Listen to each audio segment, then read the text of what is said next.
Hi everyone, my name is Mackenzie Thornbury and I'm a volunteer here at CSPC Conference 2022. I have the pleasure of introducing Dr. Sami Khan for this interview series. To have a bit of introduction, Dr. Sami Khan is a professor and researcher at SFU studying energy engineering while actively participating in science policy, including an Action Canada Fellowship which he attended in 2021. So what drew me to this interview with you specifically is because I am a PhD researcher and I'm interested in policy as well. And I see that you've been able to kind of marry the two together. And I was just wondering from your perspective, what is the role of a scientist in policy? Do you think all scientists should seek out some form of policy work, or is there a middle ground? Sure. So inherently, scientists are trained in the scientific method where there's a systematic approach with a hypothesis and then evidence gathering to confirm or deny the hypothesis, and also consulting with different parties to make sure that the research is sound and the conclusions match the expectations. So it's very similar also in policymaking. And policymaking as well as consultation with stakeholders, as evidence gathering before a policy is put out there in literature and the writing format. So given these overlaps, one can say that scientists are already trained in the nuts and bolts that are needed for policymaking. So I feel that scientists do have an important role to play, not in just terms of advising, but also being part of the policy decision making. Makes a lot of sense. I'm going to switch gears a little bit instead of how scientists can help policy and how policy can help scientists. So through your own research, what could Canada be doing better to ensure state-of-the-art green research is being applied to help us fight climate change? Yeah, that's a great question. I would say that, so in order for innovation to happen, not just climate innovation, innovation in any space, it comes from people. And when people find that they are in an environment that promotes their ideas, where their ideas are listened to, then that sparks innovation. In addition to that, having the space and support is quite important. So let's say if there's a new idea for carbon capture, then there needs to be an environment where that idea is developed, starting from lab scale work to a pilot scale and ultimately to fruition. So on that end, I'm a big supporter of the idea of citizen maker spaces, citizen labs, where anyone can find that there's no barrier to come and innovate and to work with their fellow citizens. And if Canada offers the infrastructure and the support for these citizen ideas to come out, then we can start to make some great innovation in the climate space. Because we have to remember that climate change has been part of the topic, part of the conversation for decades. And everyone, including you and I, have thought about this. How do we reduce our carbon footprint? What are the things that our community should be doing? What can we do together with our neighbors? So all of these are innovative ideas.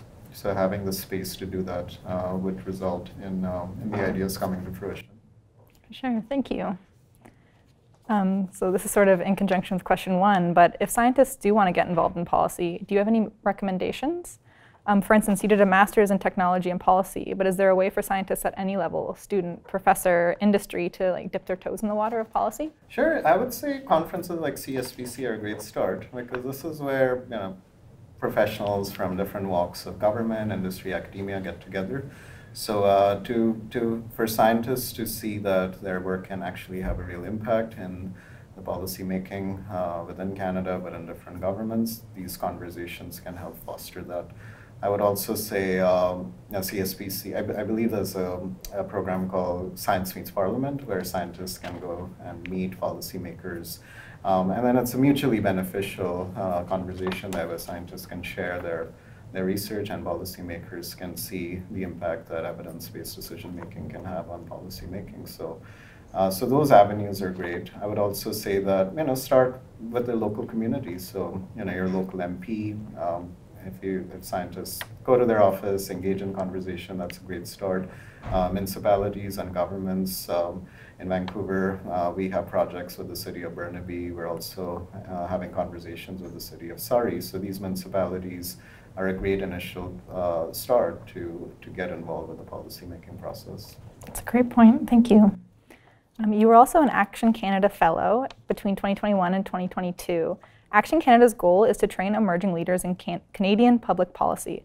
What personally inspired you to pursue that, and what did you want to learn when you started? Right. So I've had a deep connection to Canada ever since I came here as an international student. Being in University of Toronto and learning about how engineering can impact the society was quite exciting for me. And I got interested in science policy when I was doing an internship at the Ontario Power Generation, which had a nuclear facility. And this was my internship at that point was looking at nuclear safety principles as applied to the Canadian nuclear stations. But what really amazed me was the language and text of these regulations and policies that the province of Ontario had, which showed that it was drafted with engineers, with social scientists, with policymakers together. So there was a mix of technical language as well as layperson's language that anyone can understand. So that sparked my interest there in science policy. This program really fosters a deep connection to Canada. We travel across different communities across Canada, interact with members of the community, and then we just learn that there's a common thread that binds everyone together. So for me, that opportunity to go and talk with everyday Canadians was quite exciting and something that I felt would also further my own professional career at the moment, which having been at SFU for 2 years as an assistant professor. So, but also the alumni and the connections we made with the fellows. I was amazed to be in this cohort of 18 amazing fellows all across Canada who have a similar passion like me, but also want to give back to Canada. And for me in particular, having that opportunity to make these friends and connections was quite exciting. So. That's great. Actually, before I started researching you for this interview, I'd never heard of Action Canada, but it seems like a really amazing organization. So just to wrap up, we are very thankful for your engagement in CSPC. What do you see as the biggest benefit and value of attending and supporting the CSPC conference? Right, so CSPC arguably is one of the best conferences in Canada. Everyone should attend it, but particularly students. If students are able to come and volunteer, then not only are they contributing to the conference, but then also interacting with the many speakers and attendees and growing their network and also enhancing their knowledge on what's next after they graduate. So definitely there's a benefit there for students, but then also I would say for fellow scientists, it's a great platform to have that sort of cross-pollination of ideas. And for me in particular, I've just been at CSPC for a few hours. I've already gone some, enhanced my knowledge on Indigenous communities across Canada and have some conversation that can lead to new research ideas and horizons. So, CSPC is awesome. Just got to say it out. So. And for me in particular, I remember 3 years ago when I came, I just finished my PhD and was looking for what's next in my professional career, and there's conversations with participants at the gala dinner, but also just between sessions really broaden my horizon, broaden my knowledge of the opportunities here in Canada, but also lifelong friends. And then now when I meet them, it's great to exchange cards, see what everyone's up to. That's lovely. Yeah, I would agree. I've only been here for 2 hours. It's my first CSPC, but I'm super surprised at how interdisciplinary the entire conference is, from STEM people to social sciences and humanities. It's been an industry. It's been a really good opportunity. So thank you so much for taking part in our interview series, and I hope you enjoy the rest of the conference. Awesome. Thank you.